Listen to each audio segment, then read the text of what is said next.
Sorry, y'all, I got cut off.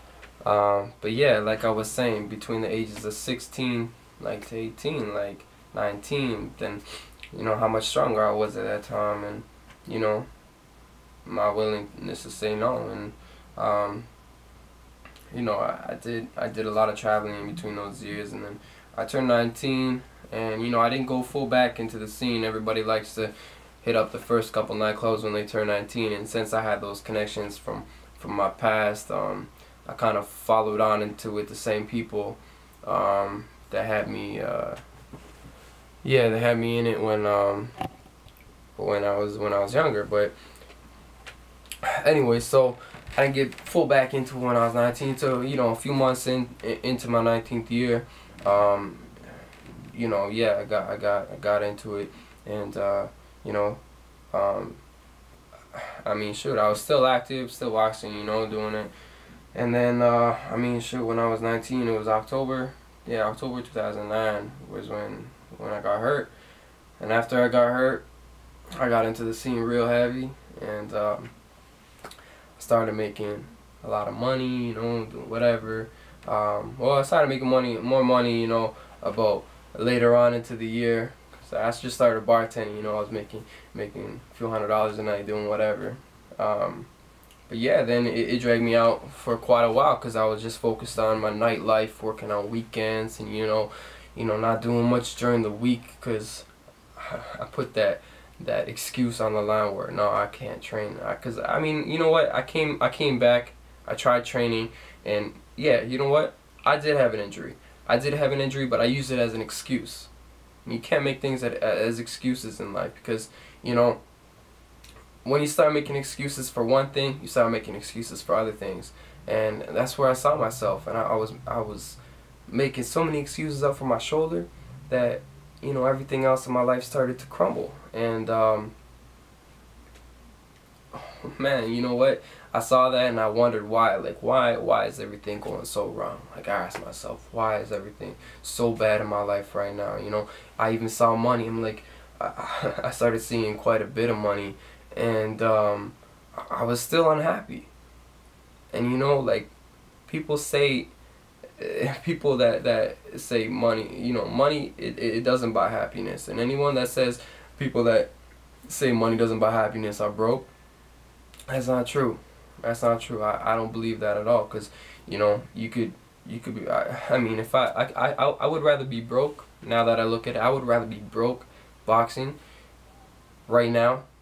I don't care. I'll sleep in the gym. I will wash my balls in a sink. I'm living proof of that, because that's where my head was at one point. And I don't care. I'll sleep in the gym. I'll wake up and train and do exactly what it is, and focus on myself. But once I started letting other people in my life, everything just started to go downhill. Because I mean, whether you think people are good for you or not, you might think some people are the best people in your life, and you might think that they're the most wonderful, caring people, and they're gonna do everything for you. But there'll be those people that guide you in the wrong direction, that aren't telling you, that that aren't acting like my parents or my best boy Cabs, man. He tells me all the time, man texts me in the morning, 9 o'clock, did you run yet? Those are the type of people that I need in my life, and not the type of people that are gonna take me out of my training and take me out or whatever. But I started having a lot of people like that, so I made a lot of excuses, and I wasn't training. I was just doing those things on the weekend. And obviously my parents didn't like it either. And then I started tearing up my relationship with my parents. And my parents were the two best people I had in my life, by far, hands down. My dad, man, you'll never have a pops like my dad, man. My dad drove me to Hamilton back and forth for 3-4 years from Kitchener, going to boxing just to train. He would get off work, get me in the car, get my stuff packed up. Even when I was young, man. Even when I was young, and he coached me in soccer. I mean, that man was dedicated to having, and he still is dedicated to having anything that his kids want in life, just as long as they're successful. And, as hard as it is to admit, sometimes you don't listen to your parents. Yeah, most of the time you don't listen to your parents, and you know what? at the end of the day, your parents are only there for you to care for you and love for you. And you know, I mean, God bless you if you weren't raised by your parents, or if you're raised by one parent, or you're raised by your grandparents, or you know what, if you got brought up on your own, you know, say your prayers, man. You know, you got parents that are watching over you, you know.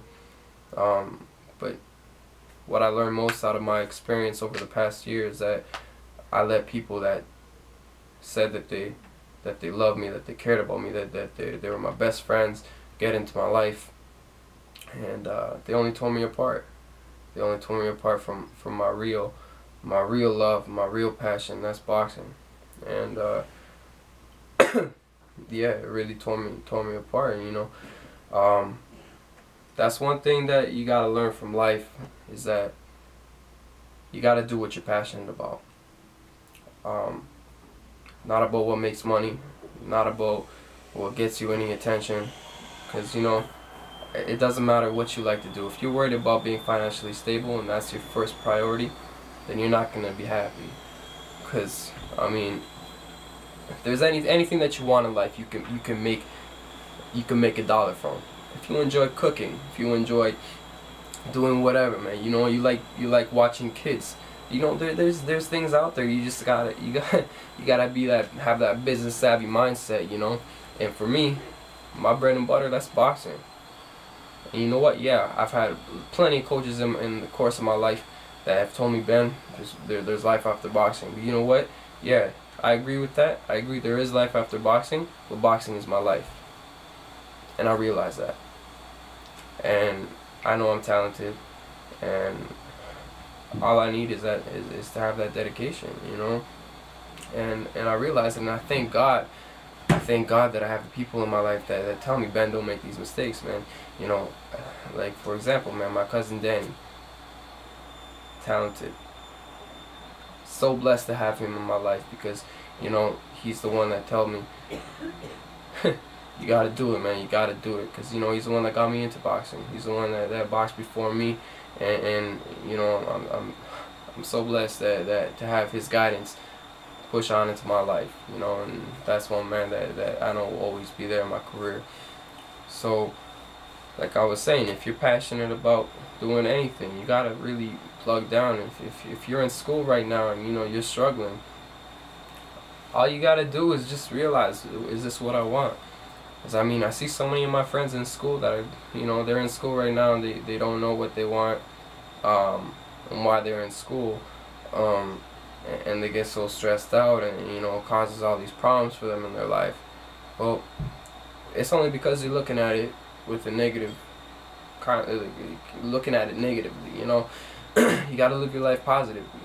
You know, you gotta have those positive thoughts running through your head, and you got, if you really want something, you can't be asking for the things that you don't want. You gotta be asking for the things that you do want. You want to be a millionaire? Yeah, you can be a millionaire. You want to make you want to be a billionaire? Shit, man, you can be whatever you want to be. You can do whatever you want. The only thing is, you gotta take the steps to get there. And that's one mistake that I made.